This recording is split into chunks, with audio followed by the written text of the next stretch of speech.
Bona nit. Ha estat una nit emocionant, ha estat divertida també. Jo he pres moltes coses aquesta nit, com sempre, del José Luis i de la Sandra, i especialment avui he pres moltes coses de vosaltres. Avui els protagonistes sou vosaltres i ha estat un gran plaer escoltar-vos. Abans de tancar l'acte, voldria dir dues coses. En primer lloc, no podia ser d'una altra manera donar-vos les gràcies. Moltes, moltes, moltes gràcies. Gràcies per ser-hi, per fer-nos costat. Gràcies per contribuir. Gràcies per venir i per tornar a venir. Gràcies pel vostre compromís, voluntat, presència, per mantenir l'humor i l'esperança, per seguir-nos emocionant. Gràcies de tot cor. Avui la María José, el Francisco, l'Alejandro, la Humildà us representen i els hi agraïm especialment el seu testimoni. Els hi agraïm que ens hagin emocionat.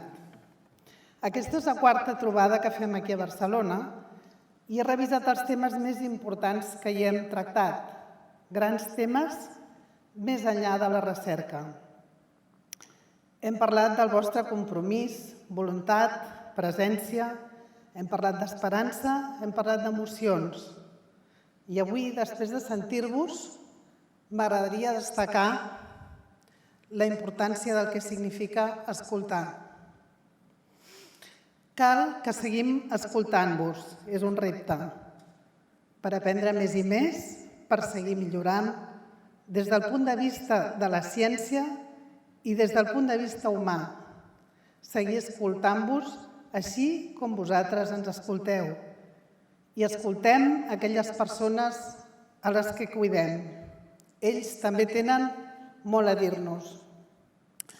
Per explicar-me millor us llegiré unes paraules del pare. El pare ja no escriu, però us transcric una conversa de fa uns dies entre ell i l'Alice, una de les seves cuidadores.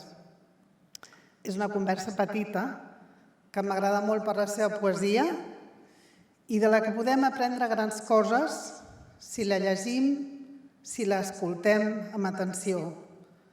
La importància d'escoltar i també la importància de no perdre les ganes de fer, l'esperança i el sentit de l'humor. Bé, aquí va l'anècdota. Eren 7:15 del matí d'un diumenge i el pare hi era vestit i esmorzat, tot a punt per sortir, esperant, impacient, com ho ha estat sempre. Mitja família encara dormia. I el pare diu: «Es muy pronto». L'Alice contesta: «¿Pronto para qué, señor Pascual?» Y el pare: «Para hacer nada, porque cuando quieres hacer algo te dicen, no, todavía no, es muy pronto». Bé, aquí l'anècdota. Gaudiu de la nit, que encara és d'hora, i ja ho sabeu, mai és massa tard per res. No perdem l'esperança de trobar una cura per l'Alzheimer. Moltes gràcies.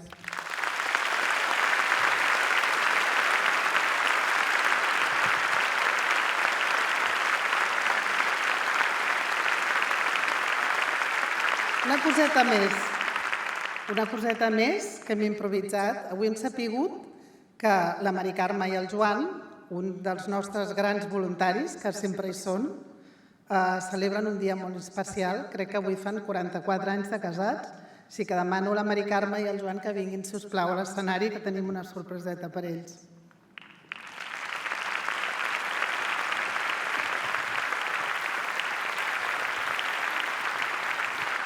Qui són? Estan per aquí? Sí, no?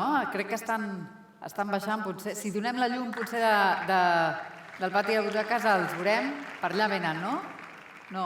Sí, venen per allà. Sempre hi són? Els aplaudim, els aplaudim!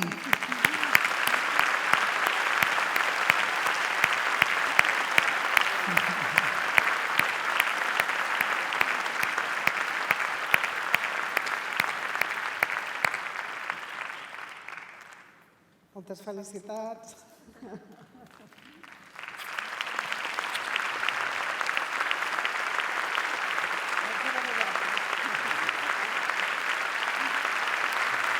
Això sí que no s'ho Són dels esperaven, primers voluntaris i no han fallat mai. Són gent de paraula, Si voleu dir alguna cosa, endavant. Ho va anunciar, doncs, jo em vaig comprometre i quan ell va plegar també perquè vam dir que l'ajudaríem en tot el que poguéssim, que ens va afectar molt i els estimem moltíssim, a tota la família.